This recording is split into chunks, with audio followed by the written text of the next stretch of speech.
All right, I'm out here at the garden.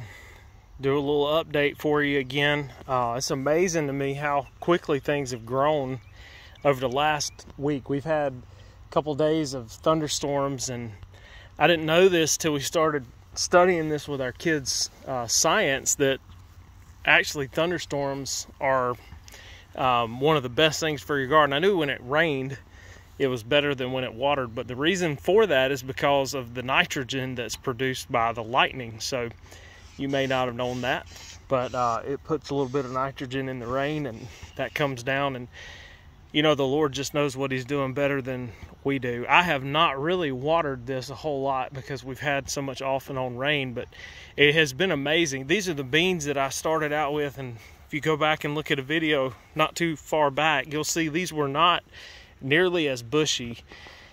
And let me take a minute before I go any further and kind of explain what I'm doing here, because you may wonder, what are these grids? This is a method of gardening called square foot gardening. So this is not like your grandma and grandpa did. I hope not your grandpa and grandpa, but your grandpa and grandpa did. Good gracious. Where they tilled up the ground and they planted. I have one of those, and I'll do an update. But it's just a lot of work, and you have to constantly be changing out the soil or amending the soil. It's just a lot of work, and honestly it can get expensive if you figure in cover crops and trying to keep the weeds down, and then it just takes a lot of time. And so what this does is you build a box. You only have to have 6 inches like these over here, but I have these two here that are deeper, and you can fill it with straight compost. I get mine from the landfill, but the best mix is if you have 1/3 compost, 1/3 vermiculite, coarse grade is the best, and 1/3 peat moss. And you mix all that together and you put it in the box. If you make that mix, it's called Mel's Mix, after the guy Mel Bartholomew who made the method, and it will be really light and fluffy. I want to show you, this is some of the compost from the dump. And this is easy to pull out, but if you look, and if you were here you could see it, it's a little crusty and dried out. It wouldn't be nearly as crusty and dried out if I had the vermiculite and peat moss in it. Both of them are going to help to hold water. The vermiculite's also going to help make things fluffy. If I dig down, you can see that the soil's wet. It's holding water good. Over in my row garden, it's a lot of sandy soils or clay. You're going to have a mix of sand, silt, and clay in your native soil, and it's either going to be too heavy on one or too heavy on the other, unless you've worked it and gotten it just right. But you can see here, okay, these weeds, they pull out pretty easy, but there's a little tug to it. I don't know if you could sense that with me on this video. It's not hard to pull out.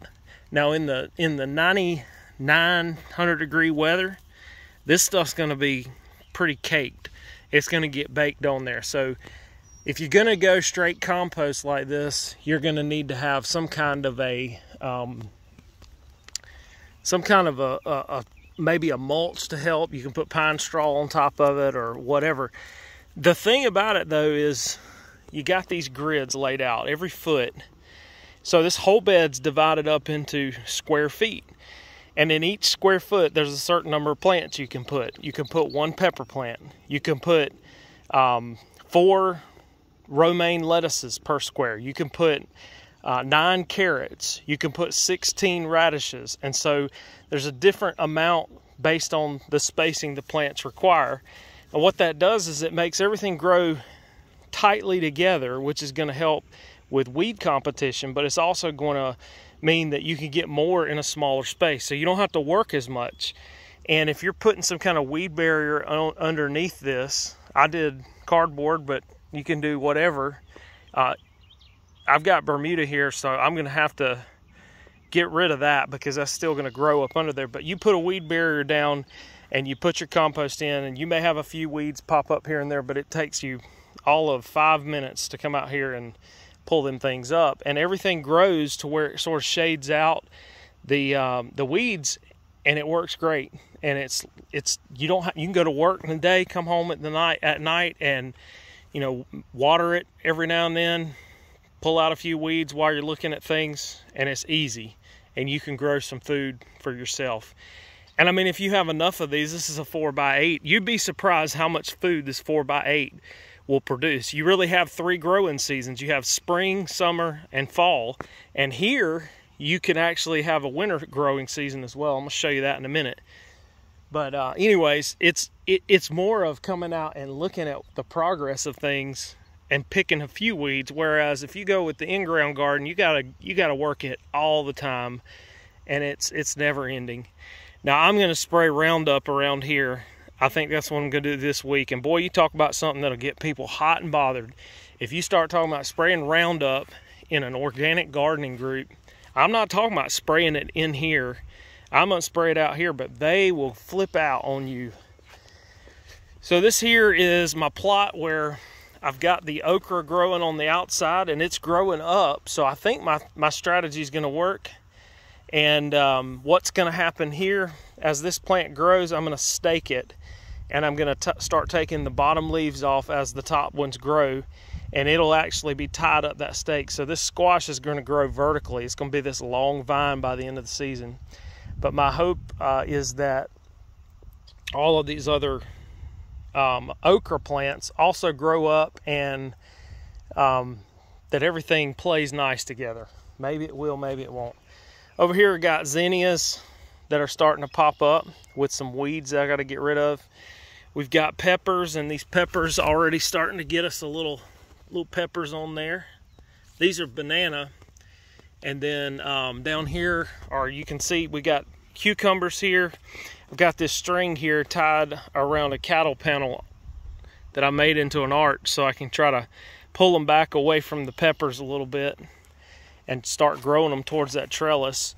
Down here, these are all bell peppers, red bell peppers, which, by the way, they're green until you let them get all the way ripe, and then they turn red. So buy you some red bell peppers, and you can have green and red. And they're sweet when they turn red too. Same thing here with the cucumbers, but you can see I've got this little row right here of jalapenos. It's kind of getting crowded out a little bit by the beans. The beans are incredible. It's amazing to me how they took off compared to ones that I planted probably a full month ahead. And so I'm not sure, maybe we'll get some beans before it gets too hot. I'm hoping. But I mentioned growing a 4th season in the winter, and that would be, what I'm going to do is I'm just going to take some poly, and I'm going to put it over some plastic poly and put it over this arch. I may actually extend this to the other side here, and then I'd have 2 beds underneath this poly, and I've basically made a greenhouse. And because we're so mild with our weather here in the winter, I can pretty much grow just about anything. I mean, you're not going to grow like summer stuff, but I can grow lettuces and stuff like that can handle the cool a little bit. I could keep those peppers alive, possibly, and if you keep them alive in here throughout the year, next year they're going to be like trees. But it's just amazing to me the amount of growth we've got here. And you can see how the shading works. When that stuff's up like that, there are some weeds down in here. Let me see if I can get in here. But, I mean, that's not going to be able to do a whole lot. Now, I mentioned if you have the males mix, this stuff is so light and fluffy that everything just pulls right out. You'd be so surprised at how easy stuff pulls out in that males mix. You don't have to worry about fertilizer. If you want to, you can. If you need to, if you got a heavy feeder plant like some of these cucumbers can be, maybe sprinkle a little bit of organic fertilizer, but you don't need a soil test. You don't need to go do all kinds of crazy stuff. You just come out here and enjoy it. Isn't that right, Mr. Owl? Woo! We just come out and chill. One of the things they say in the book is to keep it close to your house so you can enjoy it. Some people say that if you talk to your plants, they grow better. And so let me show you what Hannah, one of my daughter's favorite plants are. These cantaloupes right here that are coming up. Got the chicken wire to keep them from cats from scratching through that. I'll probably pull that off pretty soon because they don't seem to go in there where the established plants are. And then over here, we've got Sugar Baby watermelons. She loves watermelons, so she'll come out and talk to them, and they grow real big. That's going to be tomatoes over there when I get that done, but I'm about to run out of time. But anyways, that's where we are. I'll update you again in a week. It's fun. Go plant you something. You can get something in the ground. It don't matter what it is. You can get it in there. You still got some time. Hope it helps.